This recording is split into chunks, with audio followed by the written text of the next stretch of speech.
Hello everyone, welcome to my channel. I hope everyone is having a wonderful day. Before starting the video, please go ahead and hit the subscribe button and give this video. Michael is served separation papers. Drew learns Curtis has taken charge of Aurora, and Michael is served separation papers. Today on General Hospital, Isaiah and Jordan find themselves stuck together. Cam runs into Joss and learns about Dex, and Willow asks a favor of Nina. Credit: ABC screenshot.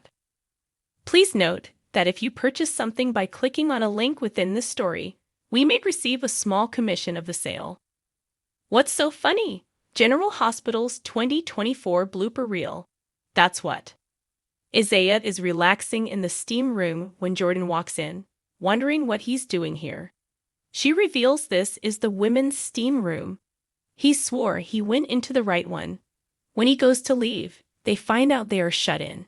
Jordan says they need to find some way to open the door, but there is nothing to help them, so they bang on it and scream.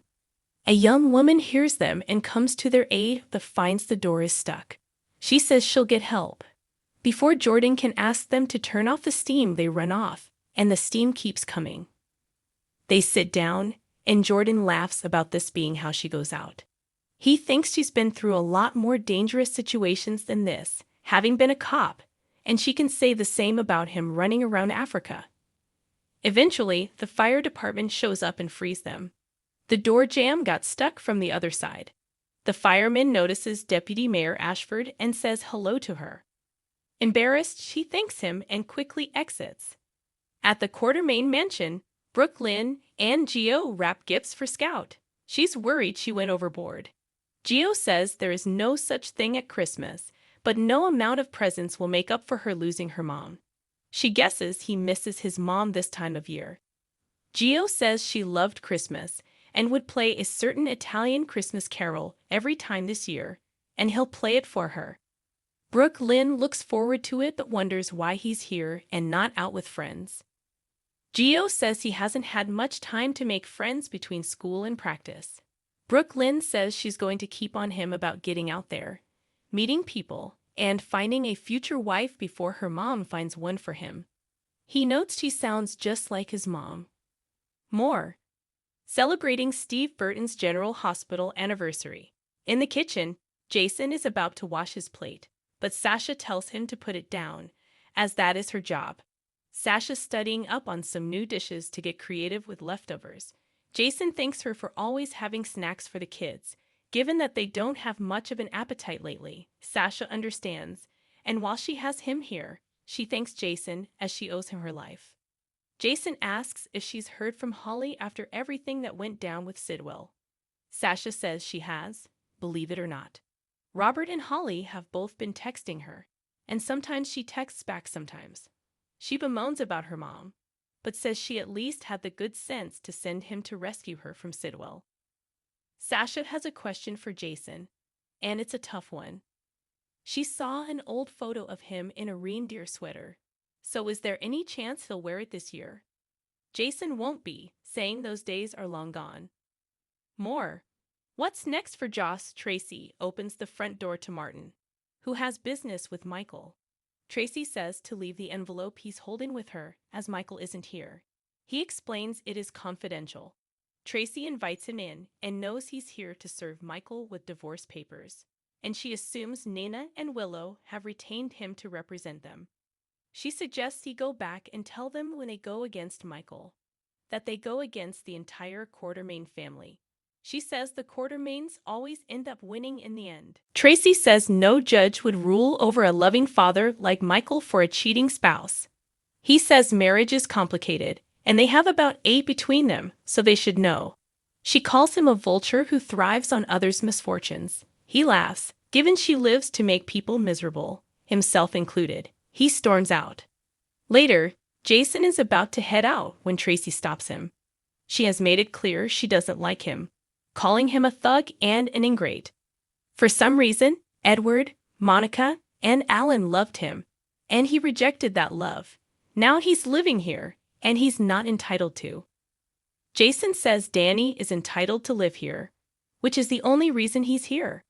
He's trying to make this work for Danny with everyone, including her.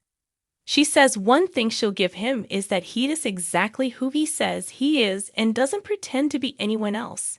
She prefers him over his sham of a brother, and he's shown himself to be a true member of this family. He never thought about it, but she's right. Willow returns to Nina's place and is stunned that she decorated as much as she did for the kids. Nina says she did it for her too, but that's not all she did. She says she retained Martin to represent her. But Willow thinks she's jumping the gun. She believes whatever happens, Michael knows the kids belong with her, and they'll compromise on that. Nina says he is a Quartermain and a Corinthos, and they never compromise. Willow can't think about this now. She says that's what she and Martin are here for, and she will do whatever it takes to keep Amelia and Wiley with her. She can't count on Michael's family to help her.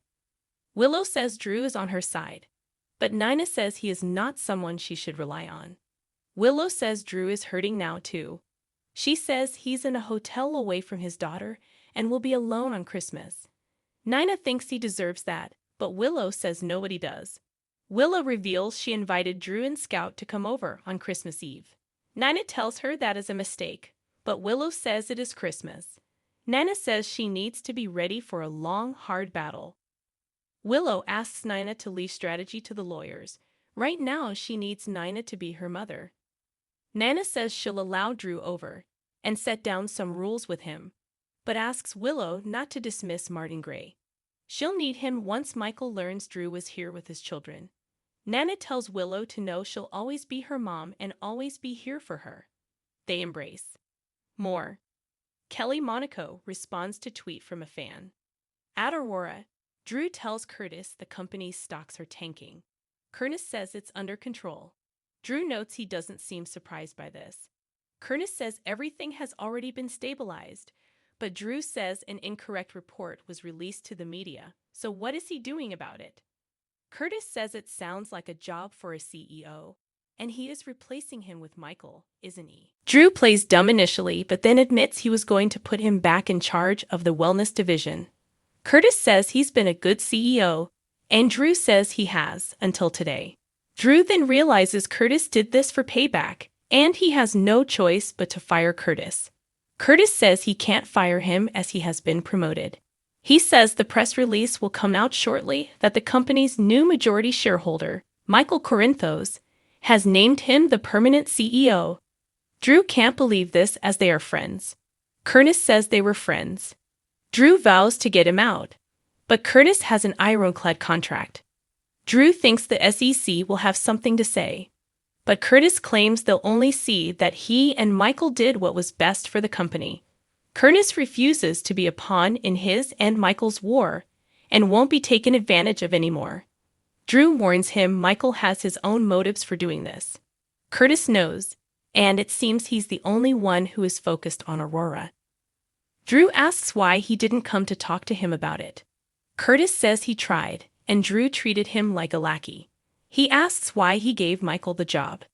Drew says Michael ran Aurora before and has more experience. Curtis says they both know that's not true, and he offered Michael the job because he's been sneaking around with his wife. Drew says he won't stand for this. Curtis hands him his nameplate off the door and lets him know he'll make Drew a lot of money as a minority shareholder. Drew walks off. More. Who plays Cameron's girlfriend on General Hospital? In the Aurora Health Center, Michael runs into Chase. Chase is sorry for what he's going through and is here if he needs him. Michael says that's generous, given he did to Chase what Drew is doing to him. Chase doesn't see it that way. What Michael did was misguided, but he's a good guy. Michael admits he doesn't want to end his marriage, and he didn't want to confront Willow about the video and have it blow up his marriage. Now he's afraid he won't be able to save it. Michael and Chase discuss why Michael keeps things from Willow. Michael only wants to protect her and for her to see the best in him, but they can't be honest with each other. He says she sees Drew as someone who wouldn't lie to her. Chase talks about how Willow was raised in a cult, and she doesn't trust easily. Michael knows, and he put her on this pedestal, thinking her life was perfect. Chase says it seems Willow put him on a pedestal, along with Drew. Michael hopes to work things out with Willow and forgive her one day. However, Drew will pay for blowing up his marriage. Eventually, Martin finds Michael on the treadmill alone, hands him the envelope, and says to consider himself served.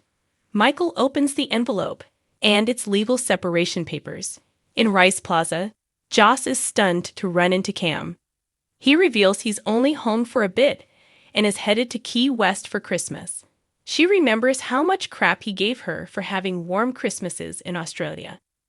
He asks if she and Dex are doing anything fun. Joss realizes he doesn't know and reveals Dex died last night. Cam had no idea and asks how she's doing. Joss says she's trying to put one foot in front of the other. She explains what happened, and Cam embraces her and again says he's so sorry. Cam says he's happy she and Dex found one another and had the time they did. Gretchen appears, kisses Cam, and introduces herself to Joss. Gretchen has heard all about Joss and Trina and their times together. Joss realizes Cam is going to Key West with Gretchen. Cam explains her parents have a house there, and they stopped here just to get last-minute presents. Gretchen says they need to get to the airport and leaves them to call a rideshare. Cam and Joss hug and wish each other a Merry Christmas before parting. Joss' phone pings, and she realizes it's her first full day without Dex. Suddenly, it begins to snow, and Dex appears in his dress blues for a moment, smiles at Joss, and then vanishes. Watch GH on Hulu $7.99. Buy now. Next on General Hospital, Brennan runs into Carly outside of Bobby's. He jokes, "It's a Christmas miracle. Santa got my letter." Pye wishes Trina a happy holiday. James complains to his mother and Felicia that he finally has an uncle, and he's not here for Christmas. Sasha tells Cody that he deserves a family. Willow admits to Drew that she's beginning to feel she doesn't know Michael at all. A desperate Nina calls someone and says she needs them here now.